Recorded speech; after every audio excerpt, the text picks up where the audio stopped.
ईश्वर जब किसी आत्मा को सफल और ऊपर उठाना चाहते हैं तो सबसे पहले उसे परखते हैं। वो परखते हैं कि उस आत्मा को उन पर कितना भरोसा है।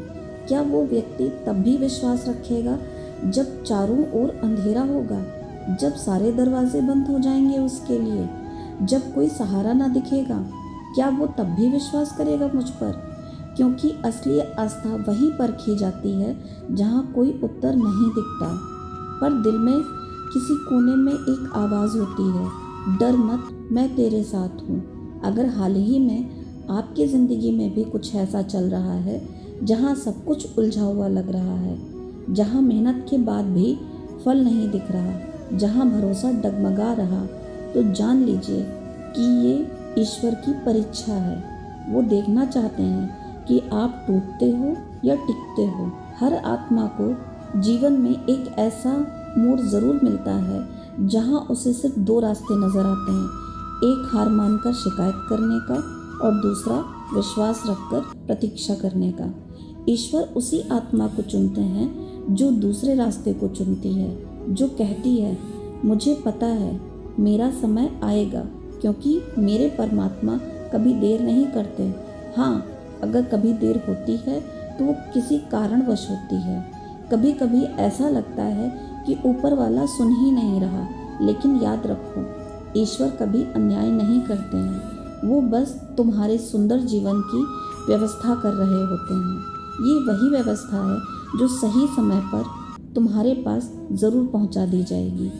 जीवन में बहुत सी चीज़ें ऐसी हैं जो देर से आती हैं, पर एक बात सच्ची है, जब वो आती है तो उम्मीद से कहीं बेहतर होती है, क्योंकि तब वो ईश्वर के निर्धारित समय पर ही आती है, ना कि इंसान के तय समय पर। ब्रह्मांड तक आपकी हर प्रार्थना पहुंचती है, भले ही जवाब आपको अभी ना दिखे, मगर वो आपकी हर प्रार्थना का उत्तर भी देते हैं। जब आप कहते हो भगवान अब और नहीं सह सकता, तो वो मुस्कुराकर कहते हैं बस थोड़ा सा और, मैं आ रहा हूँ। और जब उनका समय आता है तो सब कुछ इतनी सहजता से बदल जाता है कि आपको समझ ही नहीं आता कि कैसे अचानक हालात आपके पक्ष में हो गए। यही होती है ईश्वर की व्यवस्था।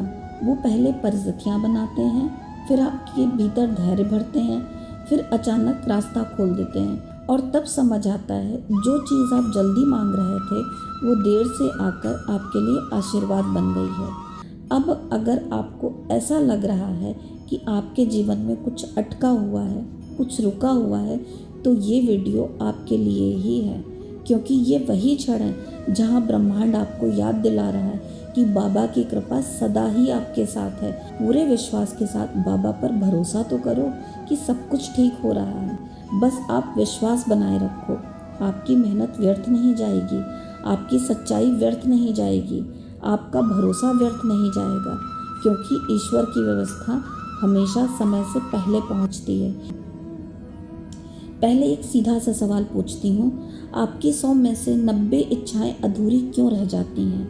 आप वर्षों तक चाहते रहते हैं, मांगते रहते हैं, रोते रहते हैं, फिर भी वो चीज़ आपके हाथ नहीं आती। कारण बहुत सीधा सा है कि जब आप किसी चीज़ को जितनी जोर से पकड़ते हो, पुकारते हो, तो आपका अस्तित्व उतना ही उसे आपसे दूर रख देता है। ये कोई क्रूरता नहीं है, ये एक नियम है। ठीक वैसा ही जैसे मुट्ठी को जितना कस के बंद करो, रेत उतनी ही तेजी से उंगलियों के बीच से फिसल जाती है। आपका अंतर मन जो है, जिसे हम अवचेतन मन भी कहते हैं, वो किसी छोटे बच्चे की तरह है। तुम जब कहते हो मुझे पैसा चाहिए, मुझे कमी है, वो भीतर का बच्चा ये शब्द नहीं सुनता है, वो तुम्हारी भावनाओं को पकड़ लेता है। और तुम्हारी भावना में क्या है? कमी, अभाव, दीनता, दुख, हताशा और निराशा। तो वो उसी कमी को और गहरा कर देता है, और फिर तुम एक उदासी और नकारात्मक ऊर्जा से घिर जाते हो, क्योंकि उसे लगता है तुम यही तो मांग रहे हो, उससे यही तो मांगा जा रहा है। जिस चीज़ को तुम पकड़ने दौड़ते हो वो भागती है, और जब तुम शांत होकर बैठ जाते हो तो वो चीज़ स्वयं तुम्हारे पास चल कर आती है। धन भी ऐसा ही है, प्रेम भी ऐसा ही है, सफलता भी ऐसी ही है। मेहनत करो मगर विश्वास के साथ, परिणाम तुम्हारे ही हक में आएगा। और जब ये थोड़ा उलट फेर अपने मन में करते हो तुम, तो जो चीज़ें वर्षों से अटकी पड़ी थी वो अगले 24 या 48 घंटों में तुम्हारे पास खिंची चली आती हैं। ये कोई चमत्कार का दावा नहीं है, ये एक सीधा साधा भीतरी ऊर्जा और विश्वास की बात है। और इसे समझने के लिए बस थोड़ी सी निष्ठा और आस्था चाहिए, थोड़ा सा धैर्य चाहिए। यही असली विश्वास है। इच्छा को देखो, उसे कल्पना में जियो और फिर उसे परमात्मा के चरणों में छोड़ दो। अस्तित्व को धन्यवाद दो। परमात्मा कभी भी तुम्हें निराश नहीं करेंगे। प्रभु की याद में रोज़ 5 मिनट बैठो और उनसे अपने मन की हर बात कहो। राम राम, जय श्री राम।